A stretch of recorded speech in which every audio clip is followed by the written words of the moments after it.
Hello दोस्तों, तुम लोगों का स्वागत है मेरे एक और नए वीडियो में। और आज मैं दोबारा से एक्सप्लेन करने वाला हूं the investor who can see future को। और इस वीडियो को देखने से पहले मैंने इसके दो पार्ट को पहले से ही एक्सप्लेन करके अपलोड कर दिया है, तो तुम लोगों ने उसको नहीं देखा तो देख लेना। मैं उसका लिंक कमेंट सेक्शन नहीं तो डिस्क्रिप्शन में डाल दूँगा।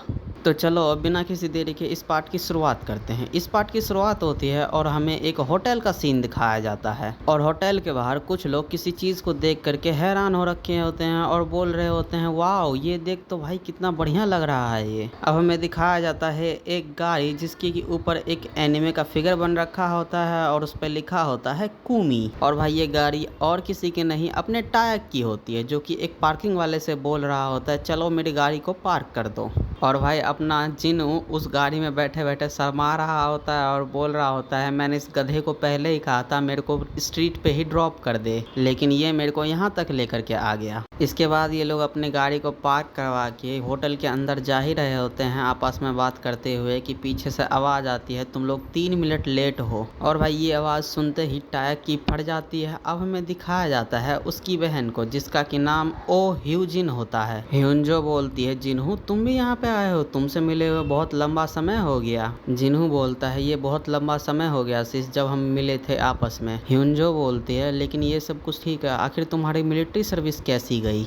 जिन्हू बोलता है, हाँ अच्छी ही गई, बस कुछ ही समय पहले की बात है कि मैं वहाँ से आया हूँ। ह्यूंजो बोलती है, तुम वहाँ से वापस भी आ गए और अभी तक स्कूल नहीं गए? जब तुम अपने स्कूल से ग्रेजुएट हो जाओगे तो फिर क्यों ना तुम मेरे साथ ही मेरे गोल्डन गेट कंपनी में आके काम करो। जिस पर कि जिन्हू बोलता है, हाँ बिल्कुल, अगर वो लोग मुझे एक्सेप्ट करेंगे तो मैं ज़रूर से ही आऊँगा। जिन्हू फिर आगे बोलता है, सिस्टर क्या आप किसी चीज़ के लिए चिंता कर रही हैं? ह्यूंजो बोलती है, टायक ग्यू तुम्हारा माउंटेन हिल। टायक बोलता है, हाँ बोलिए सिस्टर, उसके बारे में क्या? ह्यूंजो बोलती है, मैंने ये सुना कि उन लोगों ने बैंकरप्सी फाइल कर दिया है, क्या ये तुम्हारे लिए ठीक है? टायक हंसते हुए बोलता है, ये तो किस्मत की बात है कि मैंने ये इंसिडेंट होने से पहले यह अपने सारे कॉइन्स को बेच दिया था। ह्यूंजो ये सुन के हैरान होते हुए बोलती है, क्या तुमने सारे कॉइन को एकदम सही समय पे बेच दिया? टायक बोलता है, हाँ मैंने सारे पैसे को अपने ओटीके कंपनी के अकाउंट में डाल दिया है, जो कि $1.9 मिलियन है। ह्यूंजो बोलती है, ये तो अच्छी बात है। फिर जिन्हों ये देख करके सोचता है, क्या ये बस इसी चीज़ के लिए इतना ज़्यादा वरीड थी? ह्यूंजो फिर एक पेपर पे कुछ लिख के आगे करते हुए बोलती है, लो इसे रखो। टायक बोलता है, ये क्या है? ह्यूंजो बोलती है, ये कॉन्टैक्ट इन्फॉर्मेशन है गोल्डन गेट के ब्रांच मैनेजर का, जो कि गंगनम में है। अगर तुम्हें बहुत सारे पैसे को ट्रांसफ़र करना है किसी डोमेस्टिक अकाउंट में तो तुम्हें इस बंदे को कांटेक्ट करना चाहिए, ये बंदा सब कुछ देख लेगा। बस तुम्हें उससे इतना जाकर कहना है कि तुम ह्यूंजो के छोटे भाई हो, उसके बाद से वो सब कुछ अपने आप ही देख लेगा। ह्यूंजो फिर बोलती है, तुमने तो कहा था उन सारे कॉइन्स को तुम धीरे धीरे बेचोगे, लेकिन तुमने सारे कॉइन्स को अचानक से क्यों बेच दिया? ये सुनते ही ये दोनों एकदम हैरान हो जाते हैं। टायक फिर बोलता है, मेरे को ये अचानक से एहसास हुआ कि मेरे को ये सारे कॉइन्स को एक साथ ही बेच देना चाहिए, तो मैंने बेच दिया। जिन्हों इसके बाद बोलता है, सिस्टर क्या आप यहाँ पे सिर्फ टायक के मैटर की वजह से ही आई थी क्या? ह्यूंजो बोलती है, मैं यहाँ पे आई हूँ बस एक एक्वायर की हुई कंपनी को ढंग से जांच करने के लिए, और मैं उसके लिए यहाँ पे 10 दिन के लिए रुकने वाली हूँ। और भाई 10 दिन की बात सुन के टायक की तो फट जाती है, वो बोलता है 10 दिन? ह्यूंजो बोलती है, क्या इससे तुम्हें कोई प्रॉब्लम है? टायक डरते हुए बोलता है, नहीं मैं इससे बहुत ज़्यादा खुश हूँ, लेकिन आप आखिर रहने कहाँ वाली हैं? यहीं पे ऊपर वाले फ्लोर में। टायक बोलता है, वाओ ये होटल तो कितना ज़्यादा एक्सपेंसिव है। ह्यूंजो बोलती है, मैं अकेले यहाँ पे नहीं रहने वाली हूँ, पूरी रिलायंस की टीम यहीं पे रहने वाली है मेरे साथ। एनीवे इन सभी चीज़ों के लिए कंपनी ही पे कर रही है, तो मैं इस चीज़ के बारे में चिंता क्यों ही करूँ? जिन्हू भाई ये देख करके सोचता है, क्या यहाँ पर रहने के लिए सिर्फ 5 लाख वॉन एक रात के ही नहीं पड़ते हैं? हाँ ज़रूर से, ये ग्लोबल आय भी बहुत ज़्यादा डिफरेंट होती हैं हम जैसे नॉर्मल लोगों से। ह्यूंजो इसके बाद वहाँ से खड़ी हो जाती है और बोलती है, तुम लोग यहाँ पे मेरे लिए वेट करो, मैं एक कॉल करके आती हूँ। ह्यूंजो इसके बाद साइड में बात करने के लिए चले जाती है और बोल रही होती है, हे यहाँ पे एक इमरजेंसी है। हाँ यहीं पे, बिल्कुल, तुम हमेशा से ही ऐसे हो। अब हम आते हैं इन दोनों दोस्तों पर, जहाँ पे टायक बोल रहा होता है, क्या मेरे सिस्टर की नॉर्मल बिहेवियर तुम्हें डराती नहीं है क्या? जिन्हों इस पर बोलता है, क्या ये तेरी गलती नहीं है कि मैं ऐसा फील करूं। टायक बोलता है भाई इसमें मैं क्या करूं, अगर उसी ने मेरे को मिलने के लिए बुला लिया यहाँ पे तो क्या कर सकते हैं। ह्युंजो फिर अपने कॉल को फिनिश कर लेती है और वहाँ पे आते हुए बोलती है तुम ज़रूर से ही मेरे लिए इंतज़ार कर रहे होगे, ये ऐसा इसीलिए है क्योंकि ओपेक मीटिंग शेड्यूल है ना। टायक ओपेक के बारे में सुन के बोलता है तो ये ज़रूर से ही पेट्रोलियम एक्सपोर्ट कंट्रीज़ के बारे में है ना। जीनू इनकी बात सुनते हुए सोचता है मेरे को इतना पता है कि एफ का मतलब होता है फैक्ट्री और मुझे इसके बारे में उतना ज़्यादा नहीं पता है। जीनू फिर ह्युंजो से बोलता है मैंने सुना है कि यहाँ पे एक ऑयल प्रोड्यूसिंग कंट्री का एक ग्रुप है जो कि इन्हीं से मिलके बना है। ह्युंजो बोलती है बिल्कुल सही, लेकिन अगर तुम और भी अच्छे से कहो तो ये एक ऑर्गेनाइजेशन है जो कि पेट्रोलियम एक्सपोर्ट को मैनेज करती है कंट्रीज़ में, और ये जो ओपेक मीटिंग का रिजल्ट है वो परसों अनाउंस कर दिया जाएगा। और भाई ये ओपेक मीटिंग को सुनते सुनते अपने जीनू को दोबारा से वो ईगल दिखाई देने लगता है। वो ईगल जीनू को देखता है, जीनू वो ईगल को देखता है, फिर ईगल जीनू के ऊपर आता है। और भाई जीनू ये सब कुछ देख करके सोच रहा होता है क्या ये सब कुछ आखिर चल क्या रहा है। अब हमें दिखाया जाता है वो ईगल कुछ वर्ड्स में बदल जाता है, लेकिन वो वर्ड्स का मतलब अभी हमें नहीं बताया जाता। जीनू इन सभी में खो ही रखा होता है कि तभी ह्युंजो उसको आवाज़ देती है और बोलती है क्या तुम ठीक तो हो। जीनू इसके बाद बोलता है मुझे माफ़ कर दीजिए, मैं अपने ही थॉट्स में खो गया था एक कुछ समय के लिए। ह्युंजो बोलती है क्या तुम थक चुके हो ये टायक की वजह से। जीनू बोलता है ये हमेशा ही ऐसा होता है इसके साथ जब भी होता हूँ तो। टायक इस पे बोलता है अबे ये तू इतना ज़्यादा परसिस्टेंस अचानक से क्यों होने लगा। जीनू फिर इसके बाद सीरियस हो जाता है और बोलता है सीस ये ओपेक मीटिंग के बारे में क्या बात है। ह्युंजो इस पे बोलती है ये मीटिंग अभी कुवैत में हो रही है प्रोडक्शन कट के रिलेटेड। और भाई जीनू प्रोडक्शन कट का नाम सुन के एकदम हैरान हो जाता है। टायक इसके बाद बोलता है क्यों ये कोई इंपॉर्टेंट चीज़ है क्या। ह्युंजो इस पे बोलती है ये जो फाइनेंशियल एसेट के रिप्रेजेंटेटिव है स्टॉक और बॉन्ड्स हैं, तो रियल एसेट के जो रिप्रेजेंटेटिव हैं वो ऑयल और गोल्ड हैं। जैसा कि तुम देख ही सकते हो ऑयल को प्रोड्यूस करने वाली टॉप 3 जो कंट्री आती है उसमें से एक यूएस भी आता है, लेकिन इन तीनों को मिला के भी इतना ज़्यादा ये लोग ऑयल नहीं प्रोड्यूस कर पाते हैं जो जितना कि डोमेस्टिक डिमांड होता है। इवन वो लोग सबसे बड़े ऑयल प्रोड्यूसिंग कंट्री है, लेकिन वो लोग अपने पोजीशन को मेंटेन करके रख रहे हैं सबसे बड़े इंपोर्टर का भी। हाउएवर जैसे ही ऑयल और गैस का सेल बढ़ा है वैसे ही यूएस जो कि है एक नया सप्लायर बन के उभरा है पूरी दुनिया के सामने, और इस चीज़ को एक सेल रेवोल्यूशन भी कहा जा सकता है। लेकिन इसकी सबसे बड़ी दिक्कत ये है ऑयल को बेचने के लिए ऑयल को पहले प्रोड्यूस करना पड़ेगा, और प्रोड्यूस करने के लिए इसमें बहुत ज़्यादा ही खर्चा आता है जिसका एस्टिमेटेड प्रोडक्शन कॉस्ट है पर बैरल के हिसाब से $45। तो इसीलिए अगर ऑयल का प्राइस अगर $50 से नीचे गिरता है तो ज़्यादातर कंपनी जो भी ये ऑयल को बनाने के लिए हेल्प करती है तो सारी बैंकरप्ट हो जाएगी। तो इसीलिए ओपेक कंट्री के मेंबर्स ने जल्दी में बहुत सारे मीटिंग्स को रखा है जिससे कि प्रोडक्शन कट को डिस्कस किया जा सके। लेकिन ये जो ऑयल प्रोडक्शन कंट्रीज़ है उन लोगों का जो इंटरेस्ट है वो बहुत ज़्यादा कॉम्प्लेक्स तरीके से आपस में बंधा हुआ है, इसीलिए हर बार ये फेलियर ही निकलता है आखिरी में। जिस पर कि जीनू बोलता है आखिर आपको क्या लगता है इस बार क्या होगा। जिस पर ह्युंजो बोलती है अगर मैं तुम्हें ऑनेस्टी से बताऊं तो मेरे को नहीं लगता वो लोग किसी एग्रीमेंट पे आएंगे आखिरी तक भी। वो लोग मुश्किल से एक बैरल के प्राइस को $60 तक रख रहे हैं, अगर ये गिरती है तो गिरेगी सीधा $50 से नीचे।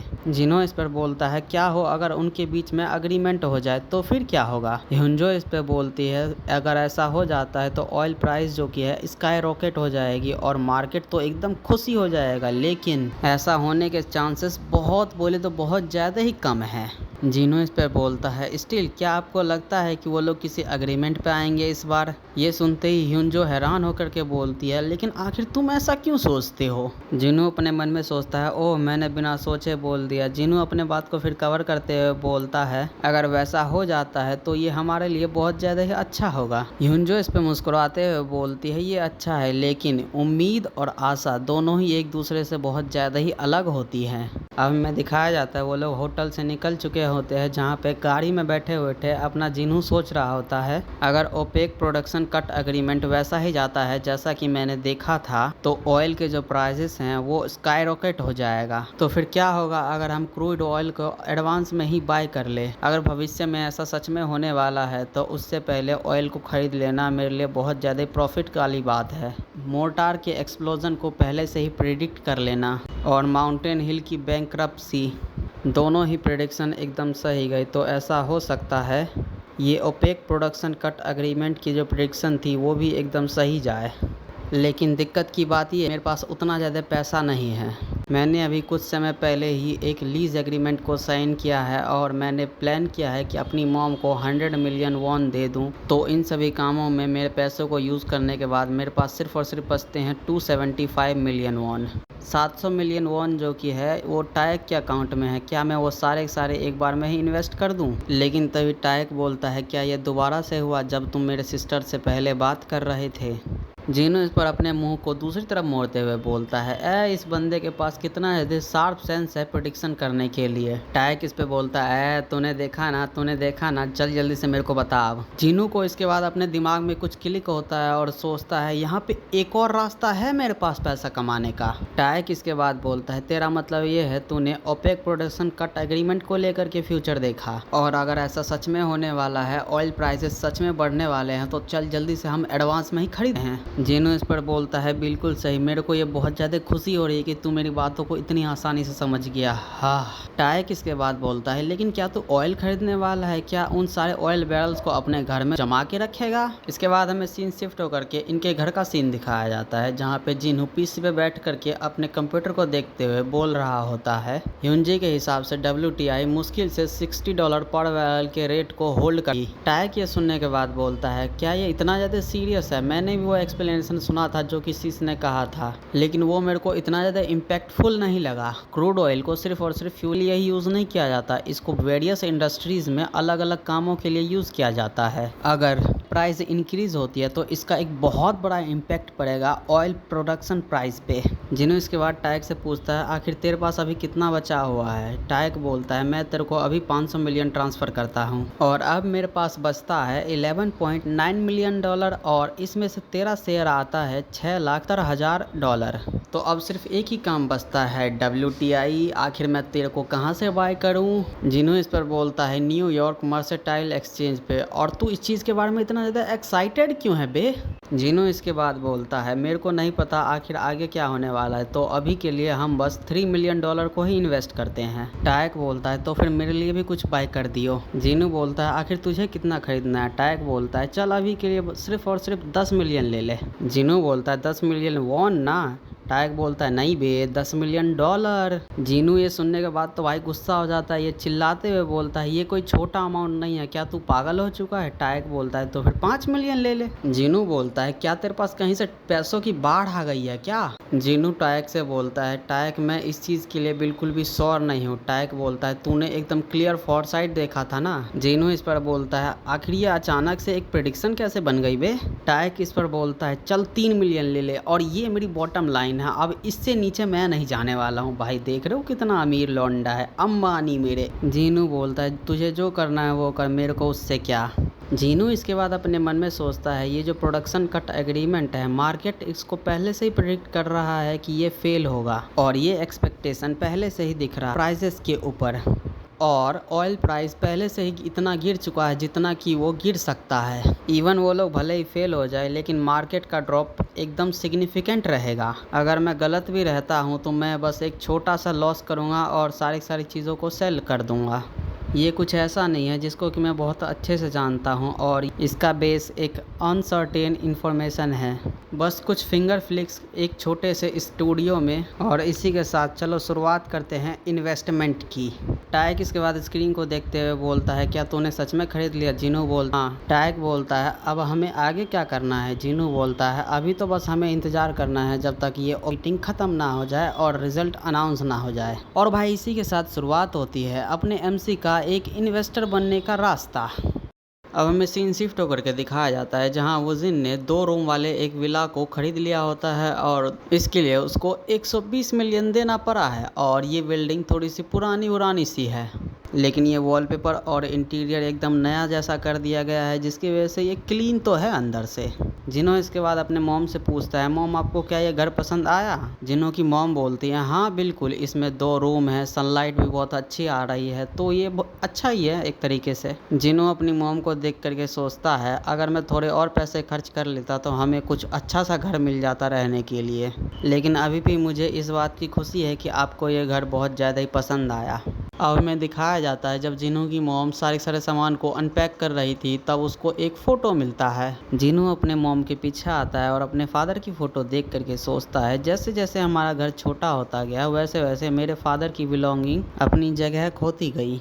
ये जो फ़ोटो इस फ्रेम के अंदर है, ये मेरे फादर की यादें हैं हमारे साथ, जो कि मेरी मदर ने अभी तक फेंका नहीं है। मेरे मदर की एक लॉन्ग चेरिश ड्रीम थी कि उनके पास एक खुद का हाउस हो जिसमें कि वो अपने फैमिली के साथ रहे, और उस ड्रीम को पूरा करने के लिए मेरे फादर ने एक ज़मीन खरीदी और उसमें एक हाउस भी बना दिया, और वहीं पर ही मैं पैदा भी हुआ था, और वो मेरा पहला घर था जिसमें कि मैं रहा हूँ, और हमारे परिवार की बहुत सारी यादें उसी जगह की है। जिन्हों इसके बाद अपने मदर से पूछता है, क्या अभी भी आप फादर के बारे में सोचते हैं? जिस पर इसकी मॉम बोलती है, ज़रूर, उन्होंने बहुत मेहनत करी हमारे लिए, लेकिन हमें बहुत जल्दी छोड़ के चले गए। अगर वो आज ज़िंदा होते तो वो हमारे साथ इस दिन को आज देख पाते।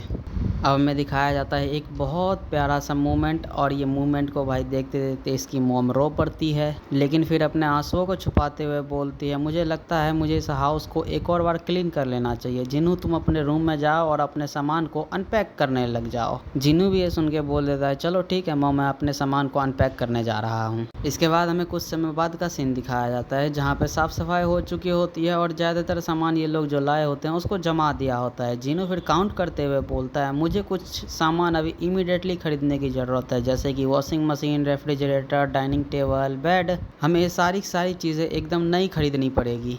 जिनू इसके बाद जब अपनी मॉम को बॉक्सेस उठाते हुए देखता है तो बोलता है, मदर आप थोड़ी देर के लिए ब्रेक ले लिए, अब मैं काम कर लेता हूँ थोड़ा सा। जिनू की मॉम इस पे बोलती है, तुम आखिर किस बारे में बात कर रहे हो? मैं अभी भी हेल्दी हूँ, मैं आखिर मैं घर पे कैसे बैठ सकती हूँ? जिनू इस पर बोलता है, चलिए फिर ठीक है, बस 3 महीने का ही ऑफ ले लीजिए। ये सुन के इसकी मॉम भी बोल रही है, चलो ठीक है, मैं इतना तो कर ही सकती हूँ। जिनू इसके बाद एक अकाउंट बुक को पास करते हुए बोलता है, मैंने इस अकाउंट में 100 मिलियन वॉन ट्रांसफ़र कर दिया है, अगर आपको किसी भी चीज़ की ज़रूरत होती है तो आप इस अकाउंट का यूज़ कर सकती हैं।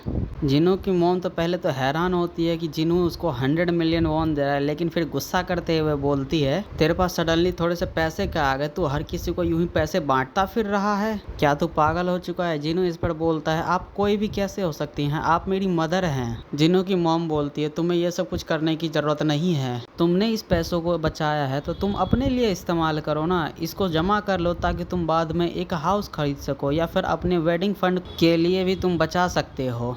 जिनू फिर इसके बाद बोलता है, चलिए फिर ऐसा करते हैं, मैं ये पैसे आपको बस रखने के लिए दे रहा हूँ मॉम। जिनू की मॉम भी फिर मान जाती है और बोलती है, तू इतना ही स्टबर्न है जितना तेरा फादर था। जिनू 100 मिलियन वॉन अपनी मॉम को देने के बाद सोचता है, मेरे पास अभी अकाउंट में 275 मिलियन बचे हुए हैं, उसमें से भी 100 मिलियन वॉन टैक्सेस में चला जाएगा, लेकिन अभी भी टाइक के पास मेरे 740 मिलियन वॉन बचे हुए हैं। इतने पैसों के साथ मेरे को एटलीस्ट 20 सालों तक चिंता करने की कोई ज़रूरत नहीं है। जिनू इतना सब कुछ सोचने के बाद बोलता है, पैसों से पैसा कमाना बड़ा ही आसान है। अब कुछ समय बाद वहाँ पे टाइक भी आ जाता है, और टाइक को देख करके जिनू की मम्मी बोलती है, टाइक तुम यहाँ पे आ गए, क्या तुमने अभी तक खाना खा लिया? टाइक बोलता है, नहीं अभी तक तो नहीं खाया। ऐसे मूव करने के दिन पे आखिर खाना कौन बनाता है, चलिए खाना ऑर्डर कर लेते हैं, ये मेरी तरफ से ट्रीट है। इस तरफ भाई टाइक जो गिफ्ट लाया होता है वो देख करके जिनू बोलता है, सीरियसली किसी के पास जब इतना सारा पैसा हो वो हाउस वार्मिंग गिफ्ट के तौर पे एक टिश्यू पेपर देता है? टाइक इस पे बोलता है, तो फिर मुझे क्या लाना चाहिए? जिनू बोलता है, तुझे तो फिर अच्छा खासा कुछ लाना चाहिए, जैसे कि कोई फ्रिज, वॉशिंग मशीन या फिर एक टीवी। इस पर टाइक भी कंप्लेन करते हुए बोलता है, मॉम देखो जिनू मुझे बुली कर रहा है। अब हमें सीन शिफ्ट होकर के इनको एप्पल खाते हुए दिखाया जाता है, जहाँ पे जिनू बोल रहा होता है, हाँ मैंने ये खबर सुनी कि माउंटेन हिल पूरी तरीके से बैंकरप्ट हो चुका है। टाइक इस पे बोलता है, तो उसके बारे में तो बात भी मत कर, उसकी वजह से चारों तरफ केओस फैला हुआ है। अब नरेटर हमें बताता है, माउंटेन हिल दुनिया का सबसे बड़ा लार्जेस्ट क्रिप्टो करेंसी एक्सचेंज था, और इसमें जो एस्टिमेटेड डैमेज हुआ है हैकिंग की वजह से वो एटलीस्ट 100 बिलियन तो होगा ही, या फिर ऐसा भी हो सकता है ये आंकड़ा पहुंच चुका हो 1 ट्रिलियन के आसपास। अगर प्रिंसिपल के हिसाब से देखा जाए तो माउंटेन हिल को हर एक को कंपनसेट करना चाहिए डैमेज के लिए, लेकिन ये जो डैमेज हुआ वो बहुत ज़्यादा था जितना कि एक सिंगल एक्सचेंज संभाल सकता है, और इसका अल्टीमेट नतीजा यही निकलता है कि माउंटेन हिल पूरी तरीके से बैंकरप्ट हो चुका है। जिन्हों इसके बाद बोलता है आखिर उन इन्वेस्टर का क्या होगा जिन्होंने बाउंड कॉइन में इन्वेस्ट किया था। टाइक ये सुनने के बाद बोलता है क्या उनके लिए यहाँ पे कुछ और कहने के लिए है? वो लोग तो भाई साहब ख़त्म हो चुके हैं, पूरी तरीके से टूट चुके हैं वो लोग। नरेटर इसके बाद बताता है अगर ऐसा ही इंसिडेंट किसी एक बैंक के साथ होता तो गवर्नमेंट बीच में आती और उन सभी को कंपनसेट करती जिनका भी उन बैंक में पैसा था। लेकिन बाउंड कॉइन के पास कोई भी एक मैनेजिंग एंटिटी नहीं है, जिसकी वजह से ना ही इनके पास क्या करना है वो डिसाइड करने का कोई तरीका था, ना ही कंपनसेट रिसीव करने का जो भी डैमेज हुआ है उसका कोई तरीका है। टायक बोलता है ये इनक्रेडिबल था कि तुमने प्रिडिक्ट कर लिया माउंटेन हिल बैंकरप्ट हो जाएगा। जिनू बोलता है ये तो बस मेरा लक था और अपने मन में सोचता है मेरे को भी इससे कुछ बेनिफिट तो मिला था। टायक जिनू की बातों को सुनने के बाद सीरियस हो जाता है और बोलता है कोई भी चीज़ें चांस की वजह से नहीं होता, अगर मुझसे पूछो तो। जिनू भी सीरियस होकर बोलता है क्यों, क्या तुम्हारे पास इसके लिए कोई आइडिया है? टायक बोलता है ये एक लेटेंट सुपर पावर है जो कि अवेकन होती है क्राइसिस के समय पे। जिनू ये सुन के बोलता है क्या तू पागल हो चुका है? और अपने मन में सोचता है मैं ही फूल था जो कि मैं इससे पूछ रहा हूँ मेरे सुपर पावर्स के बारे में। टायक बोलता अबे यही तो तरीका है जिससे सुपर हीरोज बॉर्न होते हैं, जरा इसके बारे में सोच और समझ थोड़ा, ये जरूर से ही ओरेकल आइज है। जिनू बोलता है अबे अब तेरे साथ क्या गलत हो गया अचानक से? टायक बोलता है आखिर तुम्हारी एबिलिटी को और क्या कहें फिर, ओरेकल आइज सबसे बढ़िया तो है और ये कूल भी है। जिनू बोलता है अब उन सभी बातों को छोड़ इस चीज पे ध्यान दे कि आखिर ओपेक मीटिंग का रिजल्ट क्या निकलता है। लेकिन भाई टायक तो धरा प्रोफेशनल ओटाकू, वो बोलता है ओरेकल आइज बढ़िया साउंड करती है, चल इस चीज को अब से यही बोलते हैं। जिनू बोलता है अबे आखिर तू किससे बात कर रहा है हवे में देख करके, अब बस भी कर।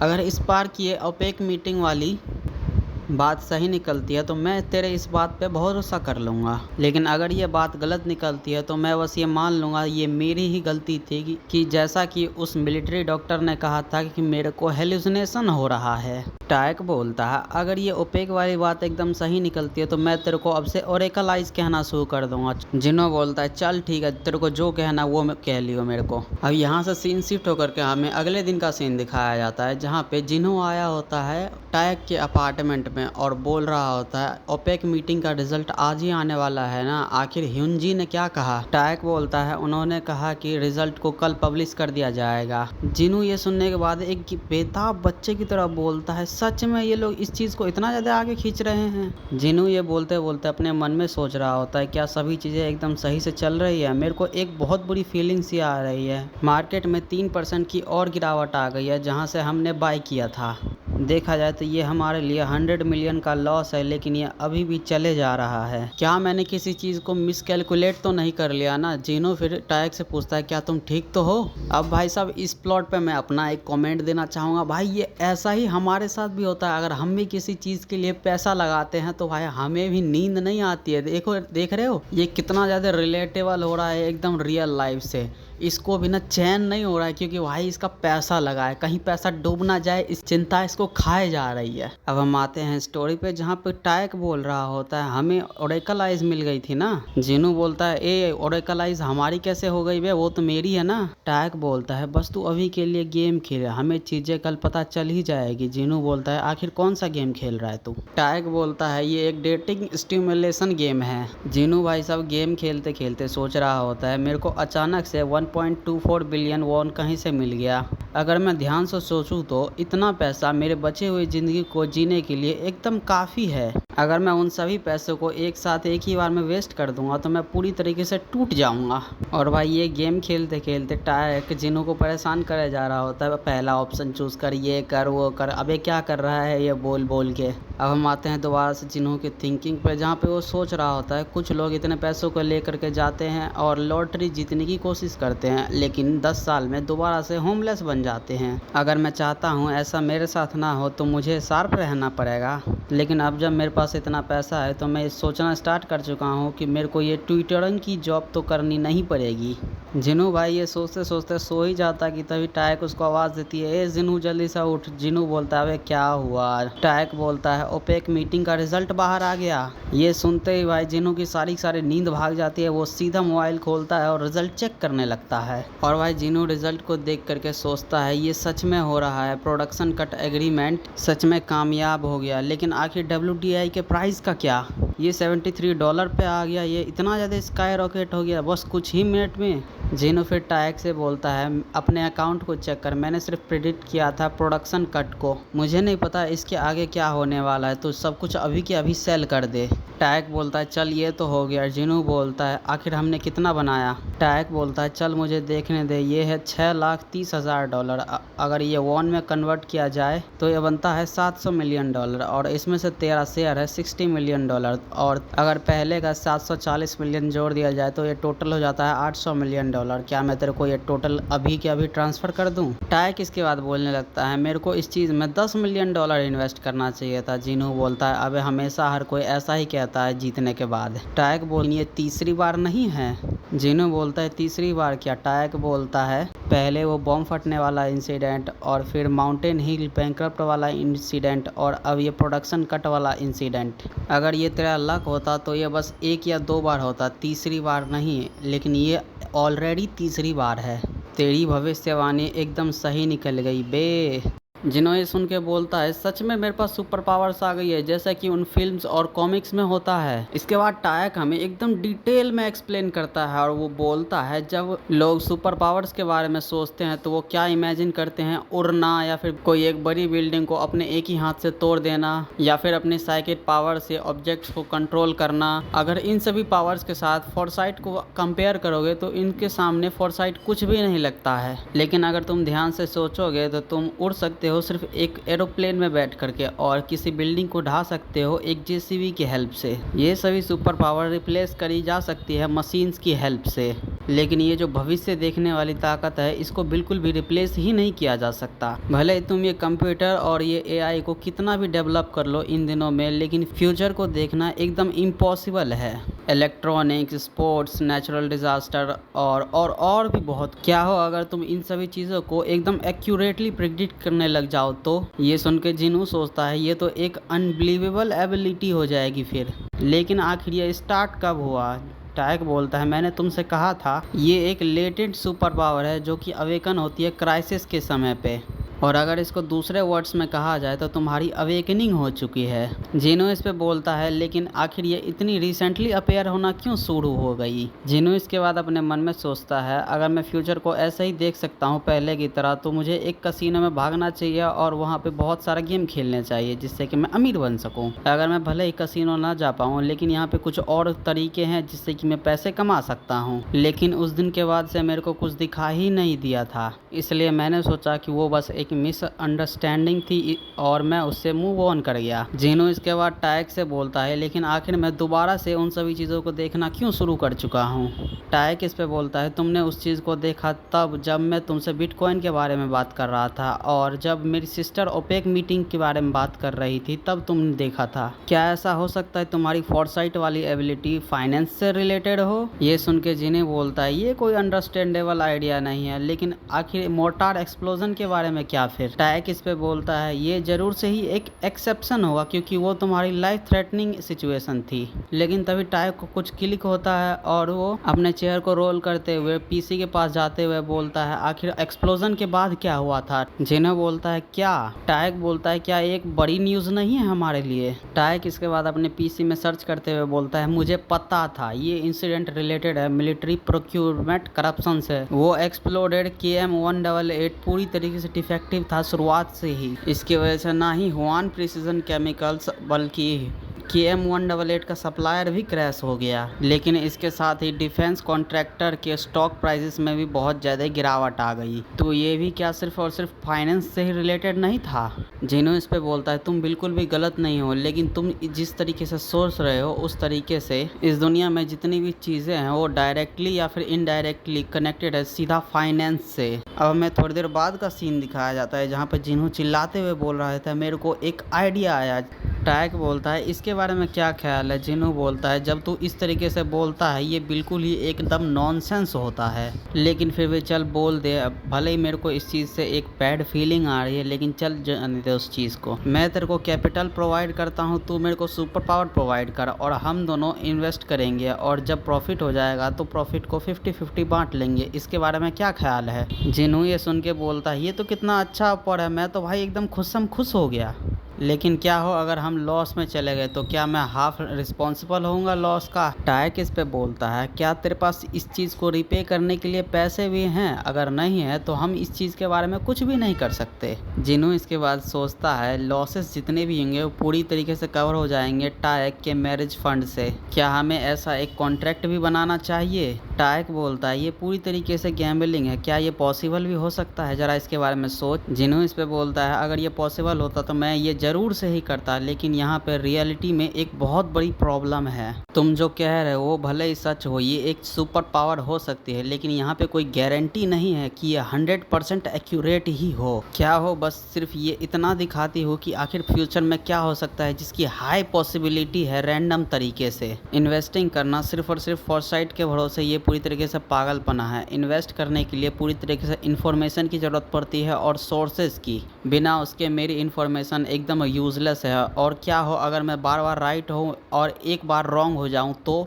भले ही मैं हर तरफ एक सफ़ेद बत्तख को ही देखूँ, लेकिन इसका मतलब ये नहीं यहाँ पे कोई काला बत्तख एग्जिस्ट नहीं करता। अगर मेरी एक भी फॉरसाइट गलत निकलती है तो हम बिलियंस का लॉस करेंगे, क्या तुम इस चीज़ को हैंडल कर सकते हो। टायक इस पे बोलता है भले वो सारी बातें सच है, लेकिन तुम्हारी सुपर पावर एकदम रियल है। क्या ये हमारे लिए एक इनक्रेडिबल अपॉर्चुनिटी नहीं है। तेरे पास सुपर पावर है और मेरे पास 13 बिलियन, अगर हम इन दोनों को कंबाइन कर दे तो हम फॉर्चून बना सकते हैं अपने लिए, समझा। तो इसीलिए माय डियर फ्रेंड मेरे हाथ को ले और आजा, हम एक साथ कूदते हैं इस इन्वेस्टमेंट वाली दुनिया में। जिनू बोलता है क्या हो अगर मैंने तुम्हारा हाथ नहीं पकड़ा। टायक बोलता है हम एक दूसरे को दोबारा कभी नहीं देखेंगे। जिनू बोलता है क्या ही खाली सी फ्रेंडशिप है हमारी है थू। टायक इस पे चमकते हुए बोलता है come on my dear friend, आजा मेरे हाथ को पकड़ ले। कम ऑन अब कर क्या रहा है, जल्दी से आ और मेरे हाथ को पकड़ भी ले। अब जिनू टायक की बातों को सुनने के बाद इसका हाथ पकड़ने ही वाला होता है कि तभी आ जाता है फ़ोन। और फिर जिनू टायक को इग्नोर करने के बाद जैसे ही फ़ोन उठाता है उधर से आवाज़ आती है मैं मिन्हा बोल रही हूँ। जिनू बोलता है हाँ मैं कांग जिनू बोल रहा हूँ। फिर दूसरी तरफ से आवाज़ आती है हम जी होंग से मिलने वाले हैं ड्रिंक के लिए, तुम्हें भी आना है क्या। मैंने ये सुना कि तुम डिस्चार्ज हो चुके हो इसलिए तुम्हें देखना भी है। जिनू फिर उसकी बात सुनने के बाद बोलता है मेरे को भी लगता है ये बहुत ज़्यादा लंबा समय हो गया, मैं कब आऊँ वहाँ पे बताओ मेरे को। दूसरी तरफ से आवाज़ आती है हम कुमा बियर पे मिलने वाले हैं जो स्कूल के सामने है 1 घंटे बाद। जिनू भी बोलता है चलो ठीक है मैं अभी आता हूँ। जिनू इसके बाद तैयार होते हुए वहाँ से जाते हुए बोलता है टायक से मेरे पास अभी के लिए प्लान है तो हम इस चीज़ के बारे में बाद में बात करेंगे। टायक बोलता है अबे मैंने अभी तक बात करना ख़त्म नहीं किया है, अबे रुक मेरे को तेरे से बातें करनी है। लेकिन भाई जिनू टायक को इग्नोर करके वहाँ से चला जाता है। और अब हमें सीन दिखाया जाता है कोमा बियर्स का, जहाँ अपना जिनू जब वहाँ पे पहुँचता है तो वहाँ पे एक बंदा उसको चिल्लाते हुए बोलता है सार्जेंट कांग जिनू। जिनू इसके बाद इनके पास आते हुए बोलता है मैं तो अब एक रिजर्विस्ट बन चुका हूँ। इस पर कि दूसरा काले जैकेट वाला बंदा बोलता है तो क्या तुम्हारे मिलिट्री जाना वर्थ इट भी था, आखिर कितना लंबा समय हो गया जब हम एक दूसरे से मिले नहीं है। जिनू इस पे बोलता है अगर पॉसिबल है तो वहाँ पे बिल्कुल मत जाना। जिनू इसके बाद उन दोनों बैठे हुए लड़कियों के बारे में पूछता है कि आखिर ये लोग कौन है। इस पर एक ब्लॉन्ड बाल वाला बंदा बोलता है चलो मैं इन दोनों को तुमसे इंट्रोड्यूस करता हूँ, ये लोग फर्स्ट ईयर में हैं और इन्होंने इसी साल ज्वाइन किया है और ये है हमारा क्लासमेट कांग जिनू जो कि अभी अभी मिलिट्री से डिस्चार्ज हुआ है। अब ये दोनों लड़कियां भाई अपना अपना इंट्रोडक्शन देती हैं, जिसमें से काले बाल वाली लड़की का नाम होता है जी ही और गोल्डन बाल वाले का नाम होता है योरी। इसके बाद अपना भाई भी बोलता है nice to meet you too, मेरा नाम है कांग जिनहो। जिनू इसके बाद अपने ग्लास को आगे करते हुए बोलता है आखिर हमारे सीनियर जी होंग के बारे में क्या। इस पर कि दूसरा बंदा गिलास में दारू भरते हुए बोलता है उन्होंने कहा कि उनको कुछ काम आ चुका है तो उनको आने में थोड़ा सा लेट हो जाएगा, इसीलिए चलो स्टार्ट करते हैं ड्रिंक्स करना बिना उनके।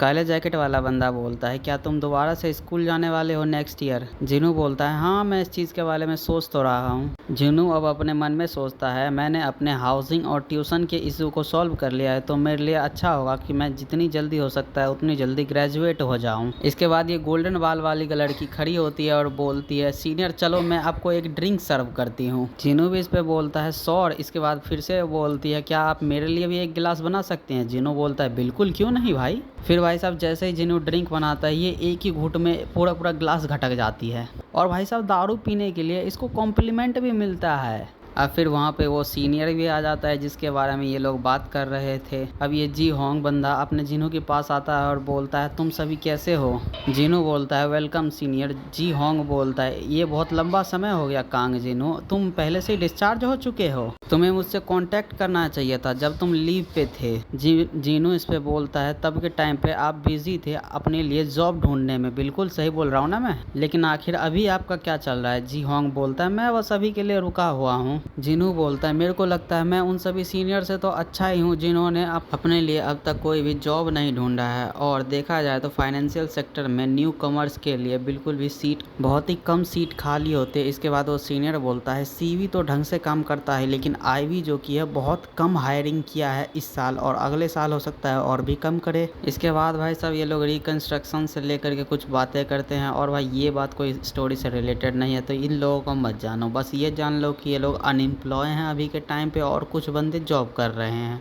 क्योंकि भाई ये लोग सीरीज़ में आगे काम आने वाले हैं अपने मेन कैरेक्टर के। तो अभी के लिए जान लो कि ये लोग बेरोज़गार हैं और जिन्हों इनको काम देने वाला है। अब भाई साहब उनमें से एक बंदा जिन्हों से एक काम की बात बोलता है, ये जो रिकंस्ट्रक्शंस आईवी इंडस्ट्री के लिए बहुत अच्छी बात होती है लेकिन एम्प्लॉयज़ के लिए नहीं। रिकंस्ट्रक्टिंग की वजह से हमेशा मर्जिंग्स होती हैं ग्रुप्स की, और उसकी वजह से एम्प्लॉयज़ को हद से ज़्यादा काम करना पड़ता है। जिन्हों इस पर बोलता है सिंस तुम एक नए बंदे हो इसलिए तुम लोग तो अभी ठीक ही हो गए ना। और भाई इस भाई साहब की भी बात आती है जहाँ पे ये भी बोलता है कि मैं भी जॉब छोड़ने की सोच रहा हूँ और प्राइवेट इक्विटी की तरफ जाने की सोच रहा हूँ। इनके जॉब के इतने ज़्यादा नखरे देखने के बाद ये ब्लॉन्ड वाला बंदा बोलता है मुझे लगा कि ये जॉब पाना एकदम अच्छी बात है, पूरी ज़िंदगी एकदम सेट हो जाती है, लेकिन तुम लोगों को देख करके ऐसा बिल्कुल नहीं लगता। अब मशीन शिफ्ट होकर के दिखाया जाता है जहाँ पे इन्होंने फुल दारू पार्टी कर ली होती है और बोल रहे होते हैं यहाँ पे अच्छे खासे इंटरप्रेन्योर तो है लेकिन कुछ अच्छे इन्वेस्टर नहीं है, और यही हमारे कंट्री की रियलिटी है। हमें कोई ऐसा चाहिए जो कि फॉरेन कैपिटल्स वालों के साथ compete कर सके, कोई ऐसा जो कि कहीं से भी प्रॉफिट निकाल ले, भले वो मीडिया उसको कितना भी क्रिटिसाइज़ क्यों ना करे। जिनू बोलता है क्या ऐसा कभी दिन आने वाला है, जिस पर वो बंदा बोलता है किसे पता, क्या यहाँ पे कोई कोरिया में ऐसा जीनियस इन्वेस्टर नहीं है जो कि एकदम कोरियन वॉरेन बफेट की तरह एकदम बाहर निकले। इसके बाद ये गोल्डन वाली बंदी किसी से बात करते हुए बोलती है हाँ हम लोग कोमा पे हैं एक सीनियर के साथ, यहाँ पे तुम आ सकती हो। ये ब्लॉन्ड वाला बंदा उस बंदी से पूछता है आखिर कौन है ये। इस पर ये गोल्डन वाली बंदी बोलती है वो सीनियर सियोन आ है, हमें आज मिलना था लेकिन जैसे ही मैंने उससे कहा कि मैं सीनियर्स के साथ ड्रिंक कर रही हूँ तो वो भी वहाँ पे आ गई ड्रिंक करने के लिए सीनियर्स के साथ।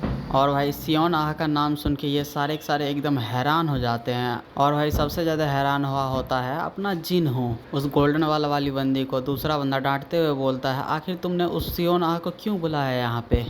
इस पर वो गोल्डन वाली बंदी बोलती है लेकिन आखिर हो क्या गया, मैंने उसको बुला लिया तो यहाँ पे। और भाई इनके कन्वर्सेशन के बीच में वहाँ पे आ जाती है सियोन आ, और भाई सियोन आ को देख करके ये दोनों अपनी बकैती इधर बंद कर लेते हैं। जिन्हों इसके बाद उसकी तरफ देखता है और बोलता है योन सियोन आ, और वो भी बोलती है कांग जिनू। और फिर ऑथर यहाँ पे आता है और बताता है कि ये उनकी पहली मीटिंग है जब से उनका ब्रेकअप हुआ है।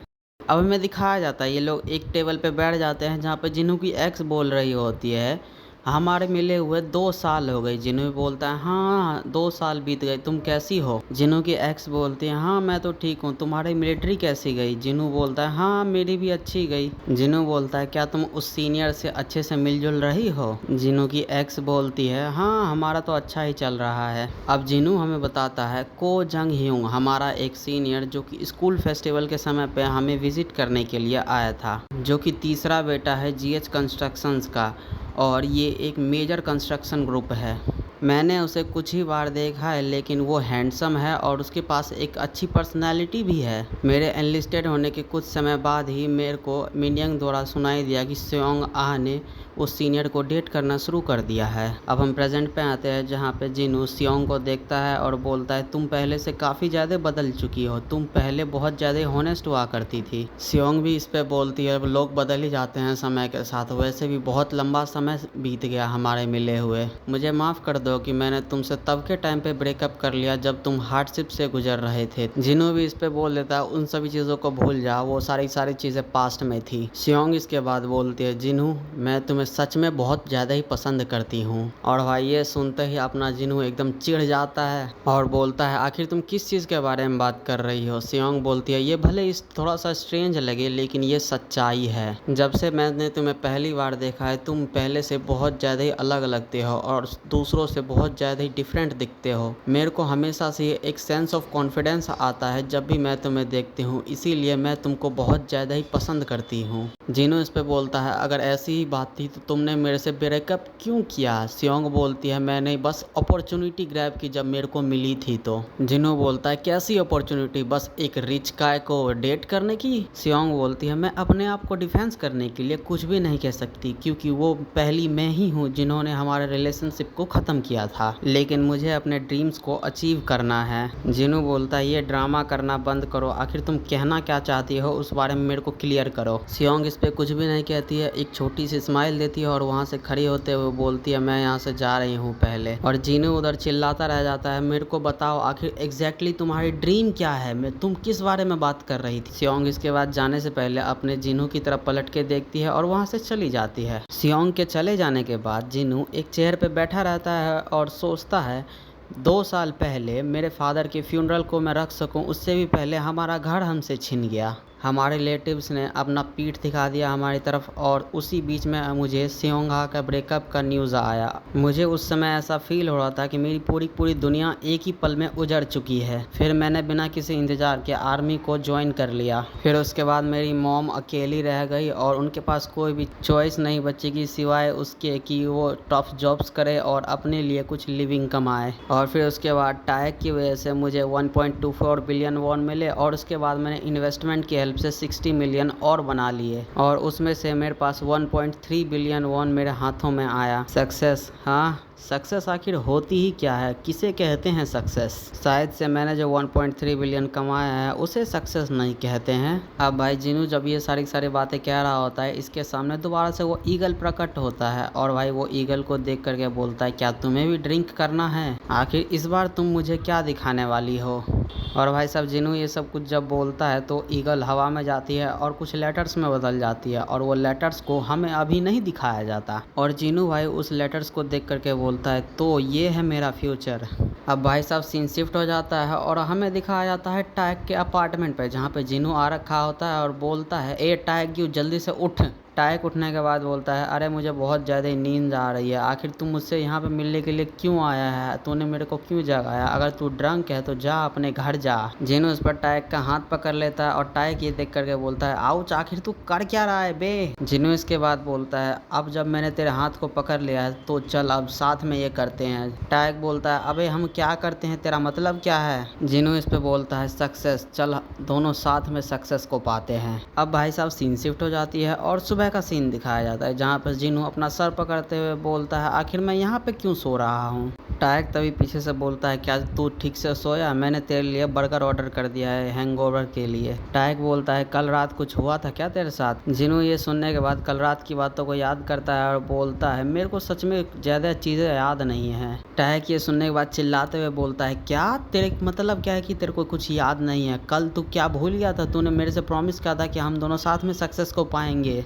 जिनू बोलता है हाँ चल ठीक है मेरे को सब कुछ याद है, मेरे को खाने दे उसके बाद बात करते हैं। जिनू इसके बाद अपना खाना पीना ख़त्म करता है और टाइग से बोलता है क्या तूने पहले कभी इन्वेस्ट किया है। टाइग बोलता है बिल्कुल नहीं। जिनू इसके बाद बोलता है तेरे को सिर्फ पैसे मिले हैं बेंट कॉइन से, इसके अलावा कहीं और से कुछ भी नहीं। टाइग बोलता है क्या तू वो प्रैक्टिकल इन्वेस्टमेंट क्लब या फिर और भी कुछ था उसमें ज्वाइन नहीं हुआ है क्या। जिनू बोलता है हाँ मैंने ज्वाइन कर लिया है और मैंने कुछ पढ़ाई करी और थोड़ा सा कुछ एक्चुअल इन्वेस्टमेंट भी किया है, लेकिन मुश्किल से मैंने 1 मिलियन वॉन को बेट किया था और उसमें से मैं आधे को हार गया।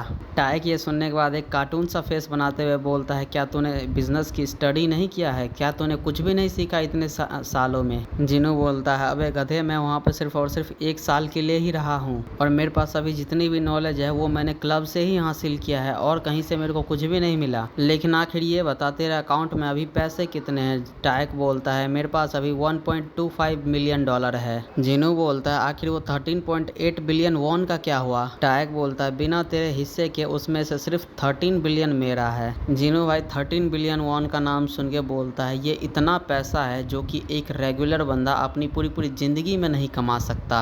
लेकिन आखिर हम इतने पैसे में कर क्या सकते हैं? इन्वेस्टमेंट में कैपिटल का साइज बहुत ज़्यादा ही मैटर करता है। अगर मुझे 100 मिलियन कमाना है 10 मिलियन से, तो इसके लिए मेरे को 1000 गुना ज़्यादा रिटर्न चाहिए। लेकिन 10 बिलियन वॉन के साथ 1% के रिटर्न में ही मेरा काम हो जाएगा। वो रीज़न जिसकी वजह से टाइक ने आसानी से 700 मिलियन कमा लिया वो था उसका कैपिटल। लेकिन इसमें ये रिस्क भी है कि इसके सारे पैसे एक बार में ही जा सकते हैं। टाइक इसके बाद अपने बर्गर को फिनिश करने के बाद बोलता है, आखिर हम किस चीज़ से शुरुआत करने वाले हैं? और जिन्हों इधर सोचता है, भाई ये इतना ज़्यादा एक्साइटेड क्यों हो गया दोबारा से? आखिर तुझे इन्वेस्टमेंट करनी है तो 13 बिलियन वॉन से ही क्यों करनी है? तू इतने पैसे में अपनी पूरी ज़िंदगी यूं ही काट सकता है, एक ओटाको वाली लाइफ को। टाइक इस पे बोलता है, मेरे पास जितना पैसा होगा उतना मेरे लिए अच्छा है। जिनू बोलता है, ये तेरी बात एकदम सही है, मैं इस पे आर्ग्यू भी नहीं कर सकता। टाइक बोलता है, प्लस इसमें फ़न भी है, ये एकदम गेम की तरह लगता है।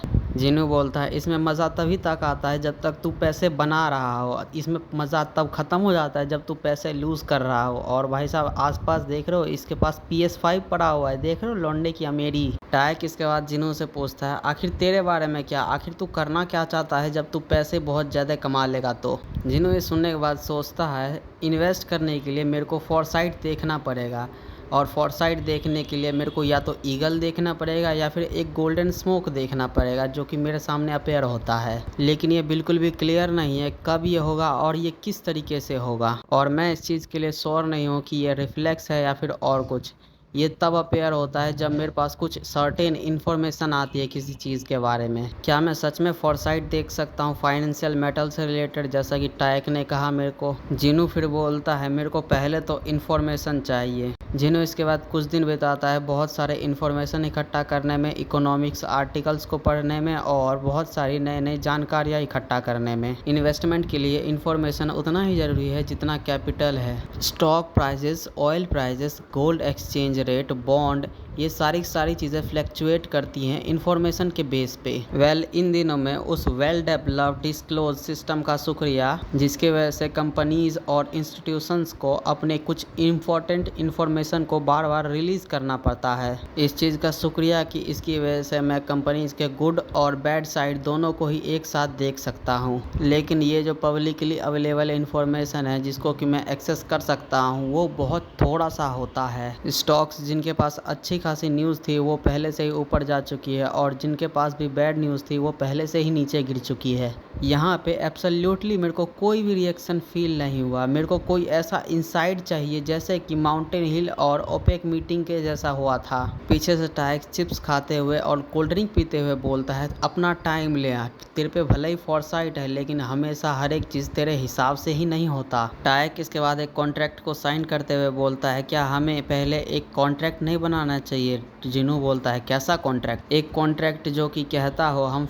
प्रॉफिट को 50-50 स्प्लिट करेंगे आपस में। मेरी सिस्टर हमेशा से ही मुझसे कहा करती है, जिसके साथ भी तुम क्लोजर रहा करो उसके साथ चीज़ें एकदम अच्छे से क्लियर रखा करो। लेकिन मैं इस बात से भी श्योर हूँ कि तुम कोई ऐसे लड़के नहीं हो जो कि अपने प्रॉमिस को यूं ही तोड़ देता है, और अगर तुम ऐसा करने वाले होते तो मैं पहले तुम्हें 500 मिलियन वॉन देता भी नहीं। जिनू इसके बाद वहाँ से जाते हुए बोलता है, अब तो तू सेटिस्फाई है, मैं जा रहा हूँ यहाँ से कॉफ़ी लेने के लिए। टाइक बोलता है, अभी मेरे घर में कोई भी कॉफ़ी नहीं है। लेकिन तभी देखता है जिनू को किसी अननोन नंबर से कॉल आ रहा होता है, और फिर इसके बाद जब जिनू कॉल उठाता है तो उधर से आवाज़ आती है, क्या ये कांग जिनू का फ़ोन है? जिनू बोलता है, हाँ ये मेरा ही है, आखिर तुम हो? दूसरी तरफ से आवाज़ आती है, ये मैं हूँ सिन यूरी, क्या तुम्हें याद नहीं है सीनियर? और भाई सिन यूरी का नाम सुन के अपने जिनू को याद आता है कि ये तो वही फ्रेशमैन है जिसका कि ब्लॉन्ड है। जिनू इसके बाद बोलता है, हाँ मुझे तुम याद आ गई है, क्या हुआ, आखिर तुमने मुझे कॉल किया? सिन यूरी दूसरी तरफ से बोलती है, अगर आप फ्री है तो क्या आप मेरे साथ एक कॉफ़ी पीना चाहेंगे?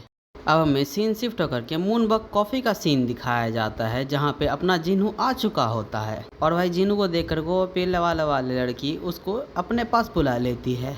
फिर ये लोग एक टेबल पे जाके बैठते हैं और ये पीले वालों वाली लड़की बोलती है, आपका बहुत बहुत शुक्रिया यहाँ पे आने के लिए, जबकि मैंने आपको यहाँ पे अचानक से बुला लिया। इस पर जिन्हू भी बोल देता है, कोई बात नहीं, मैं तो बस यहाँ पे पास ही में अपने फ्रेंड के हाउस पे था। योरी इसके बाद बोलती है, आप मुझे इस तरीके से क्यों देख रहे हैं? जिन्हू इस पे बोलता है, तुम ऐसी दिख रही हो जैसा कि मेरे एक ग्रुप मेंबर था मिलिट्री में। योरी इसको एक कॉम्प्लीमेंट की तरह लेती है और बोलती है, क्या इसका मतलब ये है आप सोचते हैं मैं प्रीटी हूँ? जिन्हू इसके बाद बोलता है, लेकिन आखिर तुम ये गंगनंग में क्या कर रही हो? योरी बोलती है, मैं च्योंडान में रहती हूँ, मेरे लिए अच्छी बात ये थी आपके फ्रेंड का हाउस यहीं पास में ही था गंगनम में। जिन्हू बोलता है, तुम सही बोल रही हो और मैं भी एक कॉफ़ी के लिए जाने ही वाला था। जिन्हू ये बोलते बोलते अपने मन में सोच रहा था कि ये सरप्राइजिंग है कि एक न्यूली एनरोल्ड कॉलेज स्टूडेंट यहाँ च्योंडान में रहती है, क्या ये कोई बेटी है किसी रिच फैमिली की? जिन्हू इसके बाद बोलता है, बाय द वे तुम मुझसे मिलना क्यों चाहती थी? योरी इस पर हिचकिचाते हुए बोलती है, क्योंकि मुझे आपसे माफ़ी मांगनी थी। जिन्हू बोलता है, अच्छा ऐसी बात है क्या? योरी इसके बाद बोलती है, मुझे माफ़ कर दो, क्योंकि मैं बार बार डिपार्टमेंट गैदरिंग को अटेंड नहीं करती हूँ तो मुझे इसके बारे में पता नहीं था। जिन्हू भी ये सुन के बोल देता है, तुम उस चीज़ के बारे में चिंता मत करो, वो बस मेरे लिए एक पास्ट की तरह है। योरी इस पे बोलती है, मुझे यह जान के अच्छा लगा, मैं तो बस घबरा ही गई थी आप जब ऐसे चले गए थे। तो क्या आप अगले साल स्कूल में दोबारा से आ रहे हैं? जिन्हू इसके बाद बोलता है, अगर कोई बड़ी बात नहीं हुई तो मैं ज़रूर से ही आऊँगा। योरी बोलती है, इसका मतलब ये है हम सेकेंड ईयर की क्लासेस एक साथ ही ले सकते हैं? योरी इसके बाद हिचकिचाते हुए बोलती है, ये मेरे लिए बहुत ज़्यादा ही सडन है, लेकिन क्या आप मेरे ऊपर एक फेवर कर सकती हैं? जिन्हू बोलता है, किस तरीके का फेवर? इस तरफ जिन्हू जब योरी का शक्ल देखता है तो वो एकदम शर्मा रही थी बोलने में, और भाई इसको देख करके अपने भाई को हो जाती है गलत फैमिली। ये अपने मन में ही सोचने लगता है, क्या ये मुझसे कन्फेस करने वाली है अभी? आखिर मैं इसको रिस्पॉन्स में क्या कहूँगा? क्या मैं इसको रिजेक्ट कर दूँ? लेकिन ये बहुत ज़्यादा ही प्रीटी है रिजेक्ट करने के लिए, लेकिन मैं भी इस चीज़ के लिए रेडी नहीं हूँ अभी। योरी फिर फाइनली बोल देती है, क्या आप मेरे साथ मेरा फ़ोन चेंज करवाने के लिए चल सकते हैं? मैं अगर अकेले जाऊँगी तो मेरे को ऐसा लगता है वो दुकानदार मेरे को लूट लेगा। और भाई ये सुनते ही अपने भाई जिन्हू की पूरे अरमान टूट जाते हैं, ये एकदम कार्टून बन जाता है और बोलता है, सच में चलो फिर चलते हैं अभी कभी। जिन्हू इसके बाद डिसअपॉइंट होते हुए बोलता है, आखिर ये चूहा कहाँ भाग गया? योरी बोलती है, क्या? जिन्हू बोलता है, कुछ भी नहीं, लेकिन मेरे को ज़्यादा पता नहीं है इलेक्ट्रॉनिक्स के बारे में। योरी बोलती है, ये ठीक है, आप बस मेरे साथ चलिए। जिन्हू सोचता है टाय कि इस फील्ड में बहुत बड़ा एक्सपर्ट है, वो अपने इलेक्ट्रॉनिक डिवाइसेस जो भी वो यूज़ करता है उस पर वो पैसे खर्च करने के लिए एक भी बार नहीं सोचता। प्रोबेबली उसको इस चीज़ के बारे में बहुत ज़्यादा ही अच्छे से पता होगी कौन सी चीज़ अच्छी है और कौन सी नहीं। अब ये लोग आ जाते हैं भाई एक फ़ोन की दुकान पे। फिर इनके पास एक सेल्समैन आता है और बोलता है, क्या आप कोई प्रोडक्ट ढूंढ रहे हैं? योरी बोलती है, मैं सैमसंग इलेक्ट्रॉनिक्स की L6 मॉडल ढूंढ रही हूँ। सेल्समैन बोलता है, L6 मॉडल, ये तो सबसे ज़्यादा हॉटेस्ट ट्रेंड है आज का। योरी बोलती है, क्या उनके पास एक ग्रेड पॉलिसी नहीं है आज के लिए? अगर फ़ोन में कोई भी डैमेज होता है साइड के हिसाब से तो पूरा रिफंड मिलता है। और भाई इस चीज़ को याद रखना, पूरा पे बैक, क्योंकि भाई ये अगला आर्क इसी फ़ोन के ऊपर है, इसी के ऊपर अलग अलग कांड होने वाले हैं, अभी तुम याद रखना। अब हम आते हैं सेल्समैन पे जो कि बोल रहा होता है, आप बिल्कुल सही हैं कस्टमर। इस तरफ जिन्हू इतनी सारी बातों को सुन के अपने मन में सोचता है, आज के समय में एक फ़ोन खरीदना एक बहुत बड़ा हेडेक की तरह है। आखिर इसको फ़ोन के बारे में इतना सब कुछ पता ही था तो आखिर इसने मेरे को बुलाया क्यों अपने साथ? क्या मैं भी अपने लिए एक फ़ोन देख लूँ? जिन्हू ये सोचने के बाद जाता है और अलग अलग फ़ोन को देखने लगता है। फिर वो एक फ़ोन को उठाता है और बोलता है, क्या ये L6 है? मैं जो मॉडल यूज़ करता था आर्मी जाने से पहले वो था L3 और अब ये आ चुका है L6। टाइम कितना ज़्यादा जल्दी भागता है। लेकिन तभी इसको दिखाई पड़ती है गोल्डन रोशनी, और गोल्डन रोशनी से आता कौन है? ईगल। और ईगल आके क्या दिखाता है? L6 addition limited. जिन्हू ये देख करके सोचता है, ये क्या था? इन सभी चीज़ों का मतलब क्या है? लेकिन तभी पीछे से योरी आती है और जिन्हू को ऊपर तक देख करके बोलती है, सीनियर यहाँ पे कुछ है क्या? जिन्हू इस पे बोलता है, ये कुछ भी नहीं था, बस मैंने एक मॉस्किटो को देख लिया। योरी इस पे बोलती है, इस वेदर में? जिन्हू बोलता है, ऐसा लगता है मैंने उसको ढंग से नहीं देखा, वो मच्छर था कुछ और। लेकिन जिन्हू अपने मन में सोचता है, मैंने क्लियरली देखा, आखिरकार ये दोबारा से दिखने लग गई। अब यहाँ से सीन शिफ्ट होता है और हमें इनको स्ट्रीट पे चलता हुआ हुआ दिखाया जाता है, जहाँ पे योरी बोल रही होती है मैंने स्काई ब्लू कलर का ले लिया क्योंकि यहाँ पे कोई भी पिंक कलर का अवेलेबल ही नहीं था, लेकिन मुझे लगता है ये कलर भी मेरे ऊपर अच्छा लगता है। अब मैं जब दोबारा से एक स्लेब बन चुकी हूँ एक कॉन्ट्रैक्ट का, तो फिर मेरे को इस चीज़ का अच्छे से ध्यान रखना पड़ेगा। जिनू ये सुनने के बाद बोलता है ये मॉडल जल्दी ही डिस्काउंटेड होने वाला है, मतलब सस्ते में मिलने वाला है। योरी इस पर बोलती है लेकिन आखिर ऐसा क्यों। जिनू ये सुनने के बाद सोचता है मैं उस चीज़ को भूल न जाऊँ, इसलिए मैं उसको दोबारा सोच रहा था और गलती से मैंने बोल दिया। जिनू इसके बाद अपने बातों को कवर करते हुए बोलता है वो तो बस एक मजाक था, चलो फिर मैं जा रहा हूँ। जिनू उसके बाद वहाँ से जाने लगता है और योरी बोलती है आखिर इसके साथ क्या गलत हो गया, मैं तो इसको बस एक खाना खिलाने वाली थी थैंक यू के तौर पे। जिन्हों इसके बाद भागते भागते सीधा टायक के पास जाता है और उसका नाम चिल्लाने लगता है। टायक इस पे बोलता है अबे तेरे साथ आखिर क्या हो गया, इतना कमोशन क्यों मचा रहा है। जिन्हों इस पे बोलता है ये देखिए है L6 सैमसंग इलेक्ट्रॉनिक्स का L6। टायक इस पे एक फ़ोन निकालते हुए बोलता है क्या तू इसके बारे में बात कर रहा है। जिन्हों इस पे बोलता है हाँ बिल्कुल, लेकिन ये आखिर पिंक क्यों है। टायक इस पे बोलता है क्या ये नॉर्मल नहीं है कि कोई एक बंदा पिंक कलर का खरीदे। जिनू बोलता है अच्छा ऐसी बात है क्या, तेरे को पिंक इतना ज़्यादा पसंद है।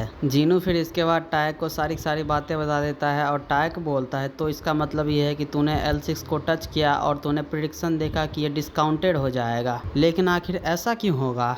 सॉरी भाई मैं तब से डिस्काउंटेड पढ़ रहा हूँ, ये डिसकंटिन्यूड है, मतलब पूरी तरीके से बंद हो जाएगा। अब हम आते हैं जिनू पे, जहाँ पे जिनू बोलता है मुझे भी नहीं पता आखिर ये बंद क्यों होगा। और टायक भाई साहब हमें कुछ सैमसंग के बारे में बताते हैं, जहाँ पे सैमसंग ग्रुप में बहुत सारी चीज़ों को अभी तक लॉन्च कर चुका है जो कि हाई प्राइस से लेकर के लो प्राइस के रेंज में भी उपलब्ध है। और उनका जो ये L सीरीज़ है ये तो उनका फेस है, लेकिन अभी करंटली पूरी तरीके से मार्केट को डोमिनेट करती है एप्पल। और ये कहना भी गलत नहीं होगा, इस L सीरीज़ की हेल्प से मार्केट को 2 टुकड़ों में बांटा जा सकता है। देखा जाए तो सेल्स के मामले में और प्रॉफिट के मामले में ये एप्पल पूरी तरीके से डोमिनेट करती है और ये L6 डिज़ाइन ही किया गया है एप्पल को टेक डाउन करने के लिए। और इस पर तो ऐसे क्लेम्स भी किए जा रहे हैं ये iPhone 6 को डिज़ाइन और परफॉर्मेंस के मामले में एकदम पीछे छोड़ चुका है और इस एवेल्युएशन की वजह से ये एकदम ऐसे सेल हो रहा है जैसे कि एक हॉट केक हो। इसकी जो पहली जनरेशन थी L5 वो ग्लोबली 50 मिलियन यूनिट्स को सेल करी थी और ये एक बहुत बड़ा फिगर है। और अभी L6 का एक्सपेक्टेड सेल्स अभी रखा गया है 70 मिलियन यूनिट। ये प्रोबेबली अभी अच्छा खासा सेल कर रहे होंगे पूरे वर्ल्ड वाइड में। जिन्हों इस पे बोलता है लेकिन आखिर फिर रीज़न क्या होगा जो कि ये डिसकंटिन्यू हो जाएगा। टायक बोलता है क्या ये पेटेंट डिस्ट्रीब्यूट की वजह से हो सकता है। ऐसा कहा जाता है एक सिंगल फ़ोन के ऊपर 2 लाख से भी ऊपर पेटेंट होते हैं। ये जो सैमसंग इलेक्ट्रॉनिक्स है ये पूरे वर्ल्ड की एक लीडिंग मैन्युफैक्चरर है पूरी दुनिया में। इसकी वजह से ये लोग बहुत सारे पेटेंट डिस्प्यूट में फंसते रहते हैं अलग अलग कंट्रीज़ में, स्पेशली उन अर्लियर डेज में जब स्मार्टफोन्स एकदम नई आई थी और इनके साथ डिस्ट्रीब्यूट हुआ था एप्पल का, जो कि एकदम लॉ सूट हुई थी पूरी कंट्री का। जिनू बोलता है अगर वो लोग पेटेंट डिस्प्यूट को हार भी जाएंगे तो फिर भी उनको बस डैमेज के लिए और पेटेंट फ़ी के लिए ही पे करना पड़ेगा, लेकिन इससे तो मुश्किल है जिसकी वजह से ये सेल्स रुक जाए। टायक बोलता है पेटेंट के मामले में देखा जाए तो ये सैमसंग ग्रुप एकदम सुपीरियर पोजीशन पे है।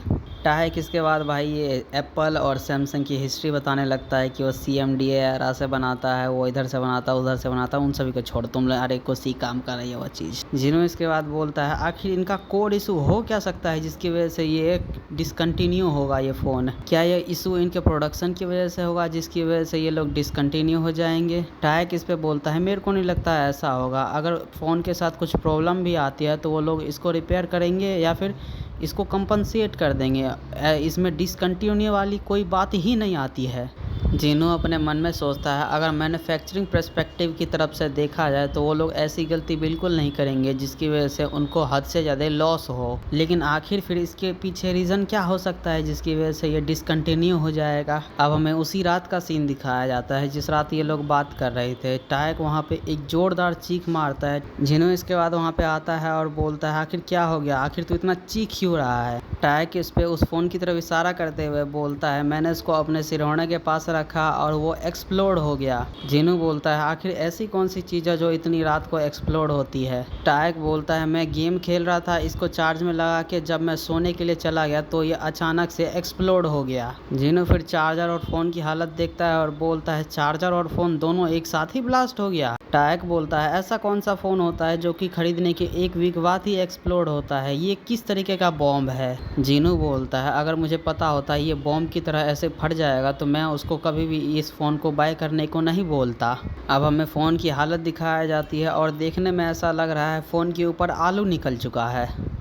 अब हमें सीन दिखाया जाता है इनके साथ जो एक्सीडेंट हुआ था वो और भी बंदों के साथ एक्सीडेंट होता है और इसकी न्यूज़ पूरे अखबारों में फैल जाती है। और भाई इंटरनेट पे L6 किस तरीके से चार्ज होते हुए फटे जा रहा है इस चीज़ का फ़ोटो अपलोड हो रखा होता है और इसी के बारे में ये दोनों बातचीत कर रहे होते हैं। जहाँ टायक बोल रहा होता है सैमसंग इलेक्ट्रॉनिक्स का शुक्रिया जिसकी वजह से मेरे सारे के सारे खर्चे कवर हो गए जो कि L6 खरीदने में लगे थे। और उसके बाद से इस पोस्ट के ऊपर बहुत सारे फीडबैक और ब्लॉग्स आने लगे। जीनू इसके बाद बोलता है अगर तुम अनरिपोर्टेड केसेस की अगर तुम बात करोगे तो यहाँ पे बहुत सारे केसेस और निकल के आ जाएंगे मोबाइल फटने के। टायक बोलता है मैन्युफैक्चरिंग पर्सपेक्टिव से देखा जाए तो अगर उनको कोई क्वालिटी कंट्रोवर्सी नहीं चाहिए तो वो लोग पैसा खिलाएंगे और इन सभी लोगों का मुंह बंद करवा देंगे। जीनू इस पे बोलता है आखिर सैमसंग ग्रुप ने क्या कहा इस कॉज के ऊपर। टायक बोलता है उन्होंने कहा ये एक्सटर्नल इम्पैक्ट की वजह से हुआ है और ये ऐसा होता रहता है, ये कोई रेयर बात तो नहीं है फ़ोन का एक्सप्लोड होना। लेकिन यहाँ पे दिक्कत है रेशियो का, दूसरे वाले मोबाइल्स में मिलियंस में एक फ़ोन एक्सप्लोड होता है और यहाँ पे 10,000 पे एक एक्सप्लोड हो रहा है। टायक बोलता है यहाँ पे कुछ और छोटी छोटी दिक्कतें हैं ये एक्सप्लोजन के अलावा, लेकिन ये सेल्स को बिल्कुल भी इफेक्ट नहीं कर रही है।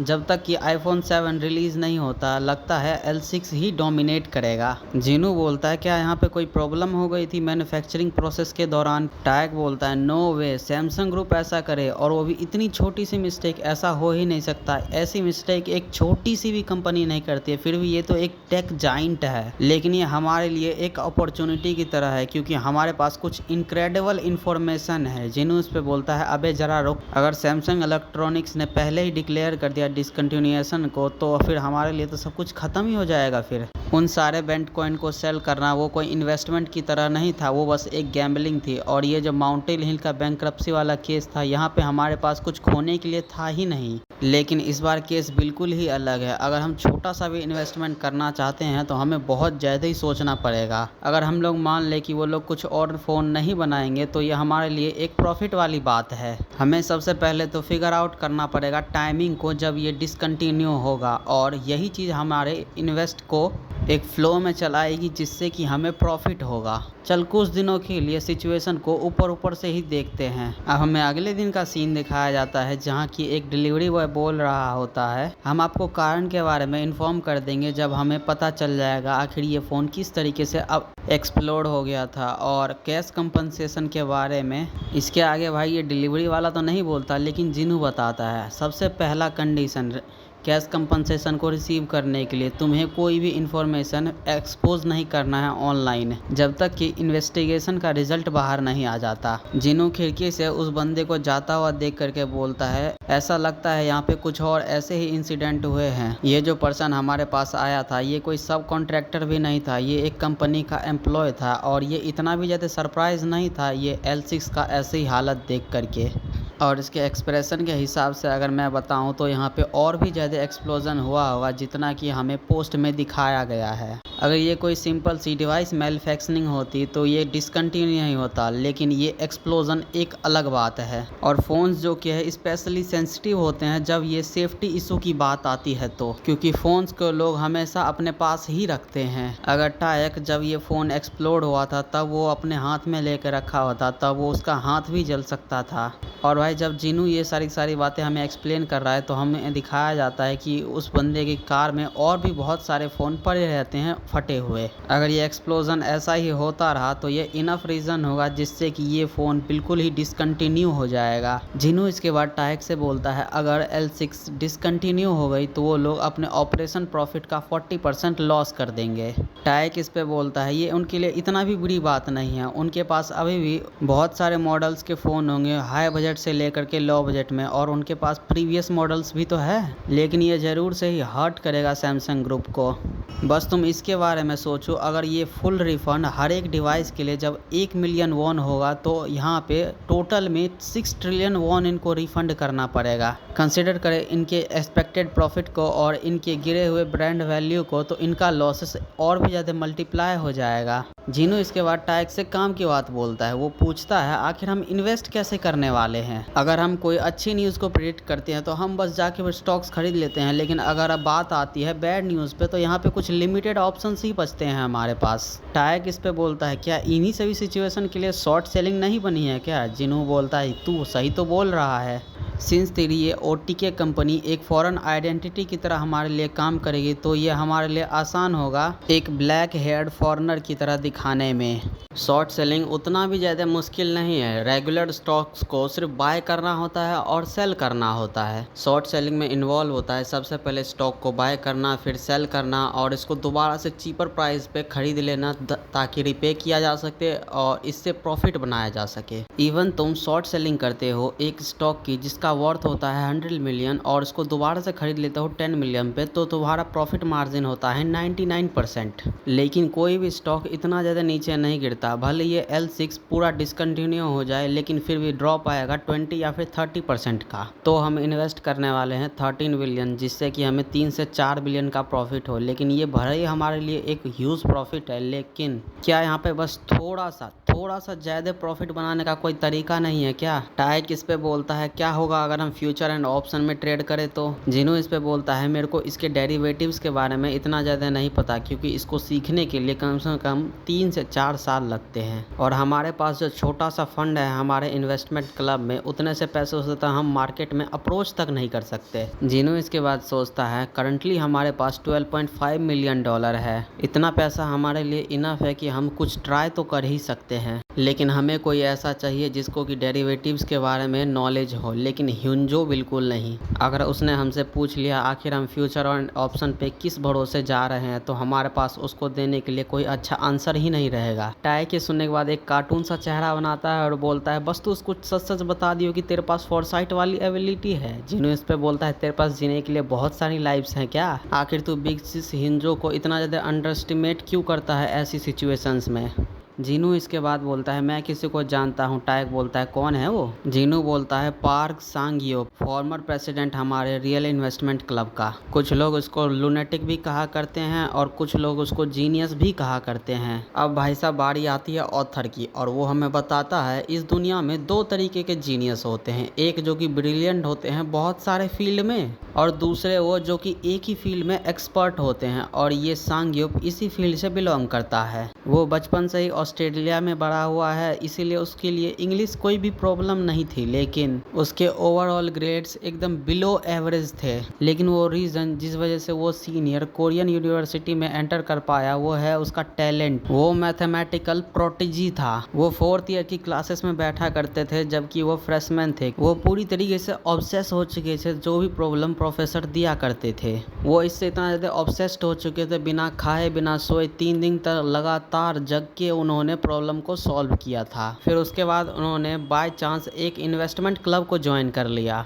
और उस क्लब में ज्वाइन होने के बाद वो स्टॉक मार्केट में इंटरेस्टेड हो गए और इसके अंदर और भी ज़्यादा गहराई में जाने लगे। और जब वो इन्वेस्टमेंट को इंजॉय कर रहे थे तब उनका आंखें पड़ी एक कंपनी पे जिसका नाम था QMK टेक, और एक मैथ में जीनियस होने की वजह से उन्होंने ये प्रिडिक्ट कर लिया कि इसका स्टॉक स्काई रॉकेट होने वाला है। और ये सोच के कि वो इस अपॉर्चुनिटी को मिस ना कर दे, उन्होंने अपने अपार्टमेंट को रेंट पे चढ़ा दिया और उससे 5 मिलियन जमा कर लिया और उसी से QM टेक का स्टॉक्स खरीद लिया। और फिर इसके बाद से वो अपने फ्रेंड के हाउस पर रहने लगे। वहाँ से क्लब रूम आते और दोबारा से फ्रेंड के हाउस पे जाते। ये 2 वीक तक चलता रहा, लेकिन सरप्राइजिंगली QMK टेक जल्दी ही स्काई रॉकेट हो गई। सिर्फ 2 ही महीने में जिस स्टॉक की प्राइस 1 साल से 1 रुपये तक नहीं बढ़ी थी वो 10 गुना हो गई।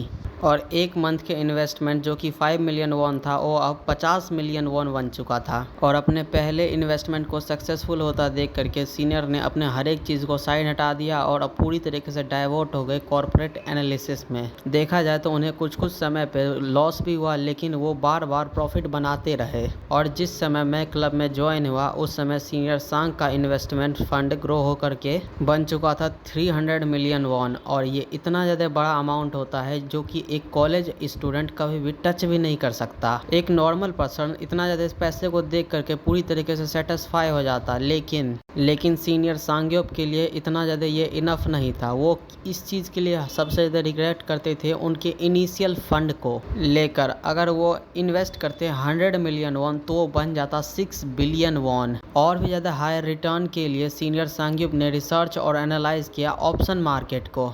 और जब उनको कॉन्फिडेंस आ गया तो उनकी नज़र पड़ी सीएल केमिकल के स्टॉक्स पे। सीनियर सीएल केमिकल्स को लेकर के डिटरमाइन थे कि इसको कोई अनराइवल कर ही नहीं सकता। और जो उन्होंने प्रेडिक्ट किया वो सच भी निकला, उसका प्राइस 2 गुना हो गया। और इसके बाद उन्होंने अपने सारे स्टॉक्स को बेच करके कैश में कन्वर्ट कर लिया और इसके बाद वो चले गए सीएल केमिकल्स के ऑप्शन मार्केट में। लेकिन इसके कुछ ही दिन बाद एक बड़ा डिजास्टर हो गया। एक स्टाफ मेंबर ने ईमेल के झांसे में आकर के गलत जगह ट्रांसफ़र कर दिया पेमेंट को और उसकी वजह से 20% CL chemicals quarterly operation profit का और $27 मिलियन खो गया। और इस एक छोटे से बैड न्यूज़ की वजह से सीएल केमिकल्स का सारा स्टॉक प्राइस नीचे गिर गया और इसकी वजह से उन्होंने जितना भी कॉल ऑप्शन बाय किया था उन सभी का प्राइस एकदम गिर गया। सीनियर अपने पैसे को निकालने के बजाय उन्होंने एक गैम्बल किया और उन्होंने लोन शार्क से एक बहुत बड़ा लोन ले लिया मैक्सिमम लीगल इंटरेस्ट रेट पे, जिससे कि वो और भी कॉल ऑप्शन को खरीद सके।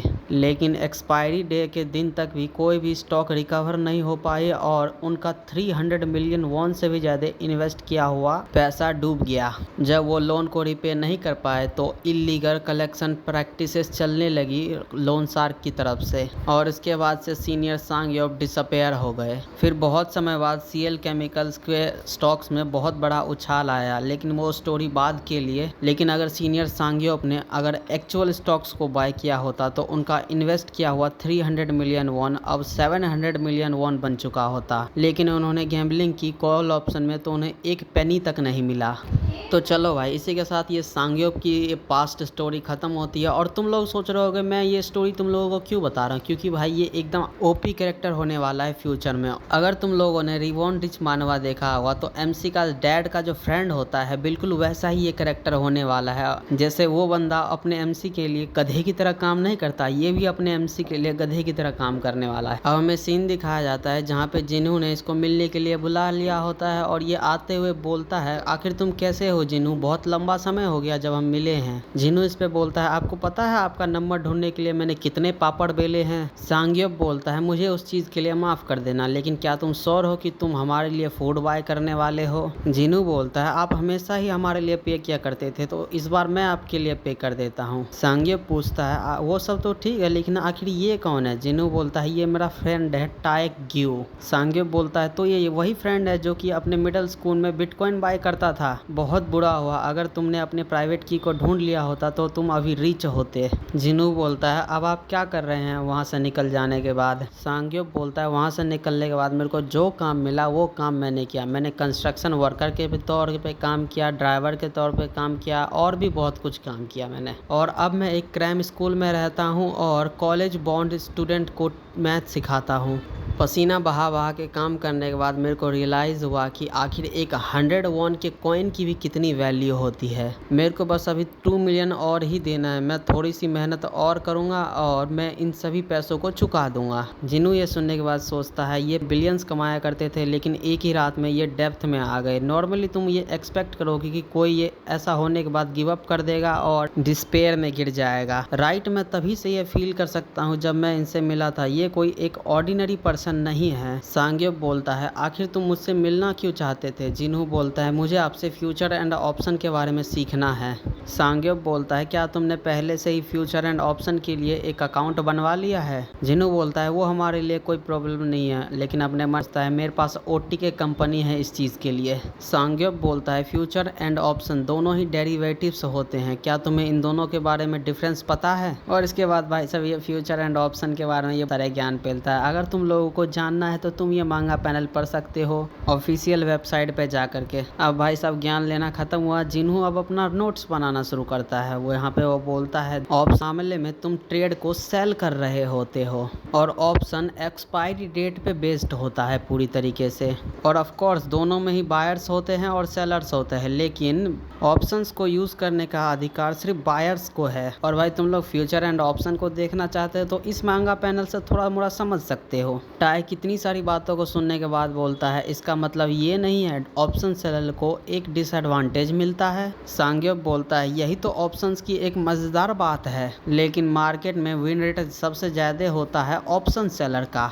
यहाँ पे बहुत ज़्यादा ही रिस्क होता है, इसीलिए तो वो लोग इतना ज़्यादा कॉशियसली इन चीज़ों को सेट करते हैं। टाइक इसके बाद भाई कॉल ऑप्शन पुट ऑप्शन को एक्सप्लेन करता है, जहाँ पे कॉल ऑप्शन में स्टॉक ऊपर जाने पे फ़ायदा होता है और पुट ऑप्शन में स्टॉक नीचे गिरने पे फ़ायदा होता है। टाइक की एक्सप्लेनेशन सुनने के बाद सांग्योप बोलता है तुम थोड़े थोड़े तो सही हो, चलो फिर एक एग्जाम्पल लेते हैं। और इसके बाद भाई ये लोग एक बहुत घटिया सा एग्जाम्पल देते हैं जो कि मेरे को बिल्कुल भी समझ में नहीं आया। तो तुम लोगों को मैं क्या घंटा समझाऊंगा। लेकिन भाई अपने जिन्हू को सब कुछ समझ में आ रहा था। वो नोट्स बनाते हुए लिख रहा होता है एक बायर अगर परचेज करता है 1 बिलियन वर्थ के ऑप्शंस को तो इसका पे आउट हो जाएगा 9 ट्रिलियन वॉन।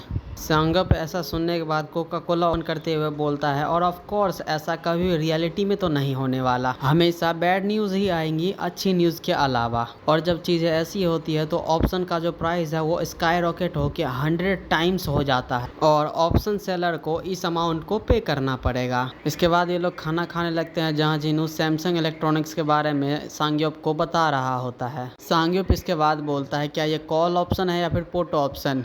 जिन्हू बोलता है ये पुट ऑप्शन है। सांग्योप बोलता है लेकिन ऐसा क्यों, L6 तो अभी ही लॉन्च हुआ है और ये अच्छा खासा परफॉर्म भी कर रहा है। जिन्हू बोलता है L6 जरूर से ही डिसकंटिन्यू होगा। सांग्योप बोलता है क्या तुम इस इशू के बारे में बात कर रहे हो जो L6 एक्सप्लोड हुए जा रहे हैं। जिन्हू बोलता है हाँ बिल्कुल, अगर ये एक्सप्लोजन ऐसा ही होता रहा तो उनके पास ये डिसकंटिन्यू करने के अलावा और कोई ऑप्शन ही नहीं बचेगा। सांग्योप इस पे बोलता है क्या बस इतना ही और कोई तुम्हारे पास एविडेंस नहीं है। जिन्हू इस पे सोचता है मेरे पास है तो, लेकिन मैं आपको एक्सप्लेन नहीं कर सकता। सांग्योप इसके बाद बोलता है बी केयरफुल, अगर तुम ऑप्शन के साथ खेलना चाहते हो तो एक गलत मूव और तुम सारी चीजें खो दोगे, बिल्कुल मेरी तरह। जिन्हों भी बोलता है हाँ बिल्कुल मैं संभल के ही खेलूंगा। अब इन लोगों का भाई पीना पाना खत्म हो चुका होता है, जहाँ जिन्हू सांग्योप को बाय करते हुए टाइक से बोल रहा होता है क्या तूने ध्यान से सुना, तू अपना हर एक चीज खो सकता है एक ही बार में, क्या तू फिर भी ये करना चाहता है। टाइक इस पे बोलता है एब्सोल्युटली भाई, आखिर तेरे बारे में क्या तू करना चाहता है।